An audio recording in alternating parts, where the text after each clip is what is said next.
आदाब नाज़रीन, आप देख रहे हैं जी सलाम। मैं हूं आपके साथ सहबाली सैफी। चंद सेकंड के लिए जलजला आया मगर अपने पीछे दर्द, कर्रा, सिसकियां और आंसुओं का एक सैलाब छोड़ गया। इमारतें ज़मींबोस हो गई मगर मुसीबतों का एक पहाड़ खड़ा कर गया। हजारों बच्चे यतीम हो गए, सैकड़ों वालिदैन बेऔलाद हो गए, हजारों खवातीन बेवा हो गई, यानी हर तरफ सफ़े मातम बिछ गया। गोया तबाही की इबारत लिखी गई। जलजला आया और आकर हो गया रुखसत मगर वक्त के रुख पर तबाही की इबारत लिख गया। जी हां, बात हो रही है तुर्की सीरिया की तबाही की दास्तान की, जहां अब भी लोग जिंदगी की जंग हारते हुए नजर आ रहे हैं। तुर्की में जलजले की सैटेलाइट तस्वीरें भी सामने आ रही हैं।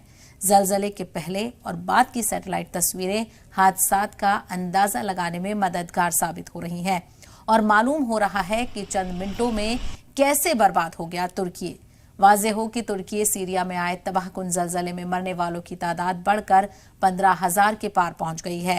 अकेले तुर्की में ही 12,300 से ज्यादा लोगों की जान गई है, जबकि सीरिया में अब तक 3,000 लोगों की लाशें मिली हैं। जख्मियों की तादाद 40,000 से ज्यादा है।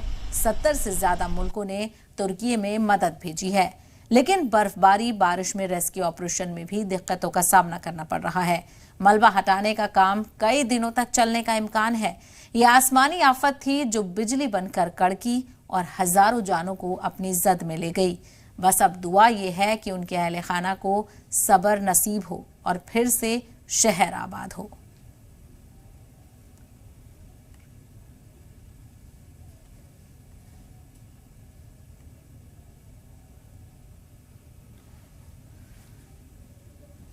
तो ये आप तस्वीरें देख सकते हैं, बर्बादी का मंजर चारों तरफ नजर आ रहा है।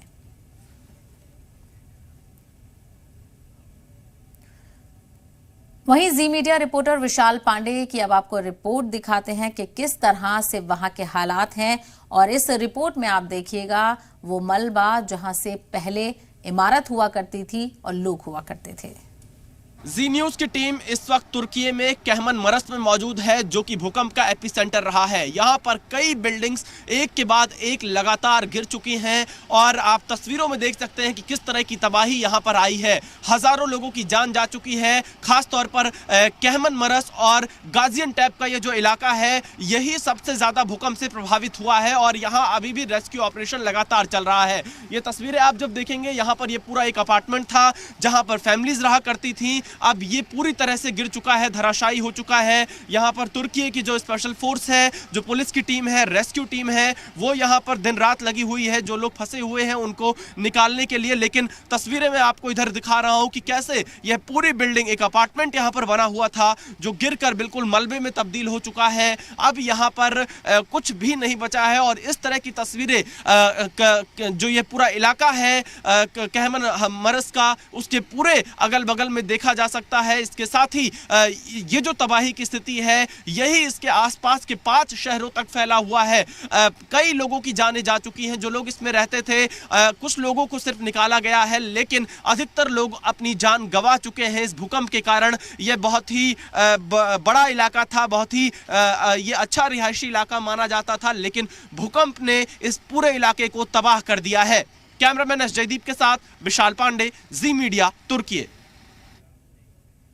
तुर्की में जलजले से हजारों लोग मारे गए, उनमें कई बच्चियां भी शामिल हैं। मलबे के बीच एक टेडी दिख रहा है, लेकिन वो बच्ची नहीं दिख रही जो उस टेडी के साथ खेला करती थी। तुर्की में आए इस विनाशकारी भूकंप ने हजारों लोगों की जिंदगी छीन ली है। यहाँ पर अब तक 8,000 से ज़्यादा लोगों की मौत हो चुकी है और ये जो इलाका है तुर्की का, ये भूकंप का एपिसेंटर रहा है। और यहाँ पर आप देखिए, अभी एक बच्ची जो अंदर मलबे में फंसी हुई है, उसका एक टेडी बियर भी बाहर यहाँ पड़ा हुआ है। ये बच्चों की जो सपने होते हैं उनसे जुड़ा हुआ है और लोग इस टेडी बियर को देखकर काफ़ी भावुक हो जा रहे हैं, क्योंकि एक बच्ची मात्र 7 साल की इस मलबे के अंदर फंसी हुई है, जिसे बाहर निकालने का पूरा प्रयास किया जा रहा है। उसके परिवार के लोग यहाँ मौजूद हैं, लेकिन यहाँ पर उस बच्ची को सुरक्षित बाहर निकाल पाना एक बड़ी चुनौती बना हुआ है, जिसे रेस्क्यू टीम लगातार बाहर निकालने की कोशिश कर रही है। कैमरामैन एस जयदीप के साथ विशाल पांडे, जी मीडिया, तुर्की।